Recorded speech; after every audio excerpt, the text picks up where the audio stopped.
இலங்கை நாட்டில் எதெல்லாம் நடக்கக்கூடாதோ எல்லாமே நடந்து முடியுது. பாடசாலை மாணவி மீது அப்படியே அந்த சிகப்பு பெயிண்ட் ஒருத்தன் ஊற்றிட்டு போகிறான். எங்கிட்டால அவனுக்கு வைத்தியன் என்ற பட்டம் கொடுத்ததே தப்பு. அந்த பைத்தியத்துக்கு போதாதுக்கு எம்பியும் கொடுத்து அது கண்ணும் கொடுத்து. அஸ்ஸலாமு அலைக்கும் வரஹ்மத்துல்லாஹி வபரகாத்துஹு. அன்பான அனைத்து உறவுகளுக்கும் இனிய இரவு வணக்கம். நம்மளுடைய தாய் மண்ணுடைய கௌரவங்களை பற்றி சமூக ஊடகங்களில் தொடர்ந்துமே பல விடயங்கள் ஷேர் ஆகிட்டு இருக்குது. அதில் சில விடயங்கள் ஷேர் ஆகி இருந்துச்சு. அதில் முதலாவது பார்த்திங்கன்னா 22 பிக்குமார்கள் கைது, 110 கோடி ரூபாய்க்கும் அதிகமான போதைப் பொருட்களுடன் விமான நிலையத்தில். வேற நாட்டு பிக்குகள்லாம் என்ன கமன் அது அந்த பாகமனை போகிறாங்க.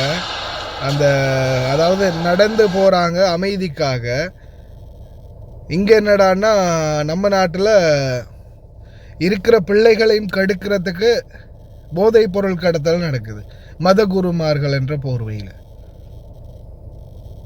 அதே போல் இன்னொரு துயரமான சம்பவம் என்னென்னா, யாழ்ப்பாண மக்கள் எவ்வளவோ எதிர்பார்ப்போட வாக்களித்து ஒருத்தனை வைத்தியன் என்ற பேரில் ஒரு வைத்தியத்தை பாராளுமன்றத்துக்கு அனுப்பினா, கடைசியில் எந்த ஒரு அந்த சரியான ஒரு தீர்மானமும் இல்லாமல் காணிகளில் யாருடைய காணின்றதை அது சரியாக கோர்ட்டு தான் தீர்மானிக்கணும். அதை பற்றின கேஸ் போட்டு அதுக்குரிய நடவடிக்கைகள் எடுக்கணும்.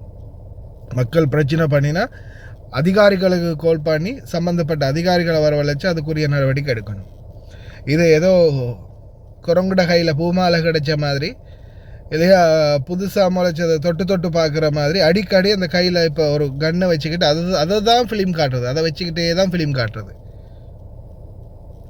யாழ்ப்பாணத்து மக்கள் இனிமேலாவது சிந்திங்க.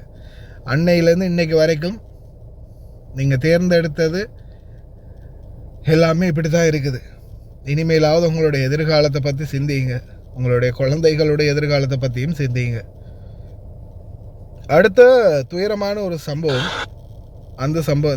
அந்த வீடியோ கொஞ்சம் பார்த்துட்டு போயிடலாம் இல்லையா?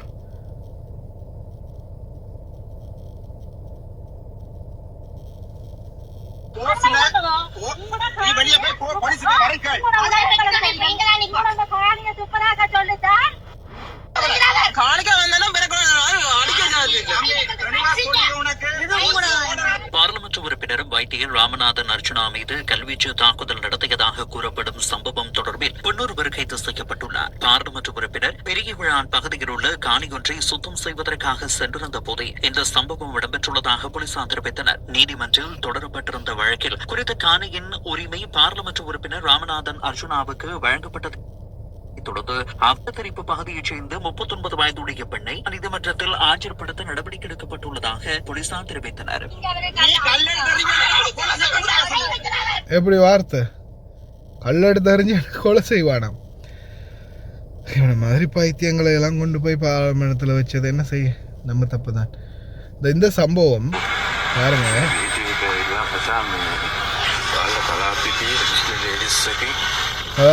முஸ்லிம் லேடிஸ் மகா வித்யாலயம். 2 குழந்தைகள் பாடசாலை மாணவிகள் பொருள் வாங்கிட்டு இருக்கிறாங்க கடையில். சரியா அதே கேப்பில் ஒருத்தன் அப்படியே க்ரோஸ் பண்ணி போகும்போதே இந்த பாருங்க அப்படியே சிகப்பு பெயிண்ட் அப்படியே அப்படி நசுக்கி விட்டுட்டு போகிறான். சிகப்பு பெயிண்ட் அந்த பிள்ளையோடைய ட்ரெஸ்ஸில். எனக்கு அந்த வீடியோ ஃபுல்லாக அந்த வீடியோ காட்சி கிடைக்கல. அந்த குழந்தை போகுது, அந்த குழந்தை நடந்து போயிட்டு இருக்கும் போதே பார்த்தீங்கன்னா இந்த சைடில் அப்படியோ அந்த சிகப்பு பெயிண்ட் தெரியுது. அதுக்கப்புறம் அவனுடைய அந்த டிஷர்ட்டை ஒருத்தங்க போட்டிருந்தாங்க, சிங்கள அப்படின்னு டிஷர்ட் அடிச்சிருக்குது. மதம் சார்ந்த விடயம் அல்ல, நான் தொடர்ந்துமே உங்களுக்கு சொல்கிறதான். குழந்தைகளுடைய பாதுகாப்பு விடயத்திலே நாம் பெற்றோர்கள் தொடர்ந்து கவனம் செலுத்தணும். அதே மாதிரி நாட்டில் எந்த ஒரு இப்போ சாதுமார் மாதிரி, அதாவது என்ன சொல்கிறது, அவங்கள அந்த ஹாமதுரு மாதிரி பிக்குகள் மாதிரி வேடமிட்டு வந்தது உண்மையிலே பிக்குகள் தானே அப்படின்றதும் ஆராய்ந்து பார்த்தா தான் தெரியும். அதே மாதிரி இன்னும் ஒவ்வொரு சில விடயங்கள் நடக்கிறது நம்ம கண் பார்வைக்கு, அதை சொல்லுவாங்க இல்லையா, கண்ணால் காண்பதும் போய் காதால் கேட்பதும் போய் தீர விசாரி. அதே மாதிரி எந்த ஒரு விடயத்தையும் சரியாக அலசி ஆராயணும். இல்லாத பட்சத்தில் நம்ம எடுத்து தீர்மானிக்கிற முடிவு கடைசியில் அது விபரீதமாக போய் முடியலாம். அதால் எந்த ஒரு விடயத்துலையுமே அவசரமாக முடிவெடுக்காமல் கொஞ்சம் சிந்திச்சு நிதானமாக முடிவெடுக்கணும். அதே மாதிரி வெளிநாடுகளில் வாழக்கூடிய தாய் தந்தையர்கள் தொடர்ந்துமே குழந்தைகளுடைய விடயங்களில் கவனம் செலுத்துங்க. இலங்கையினுடைய தலையெழுத்து எப்போ மாறும் அப்படின்றது தான் எங்களுடைய கேள்வி. ஏன்னா தூரத்தில் இருந்து நம்ம நாட்டை பார்க்கும்போது தான் அன்னைக்கு இருந்த அதே சூழல் இன்னமும் அப்படியே தான் இருக்குது அப்படின்றது தெரியுது. இறைவன் தான் பாதுகாக்கணும் நாட்டை.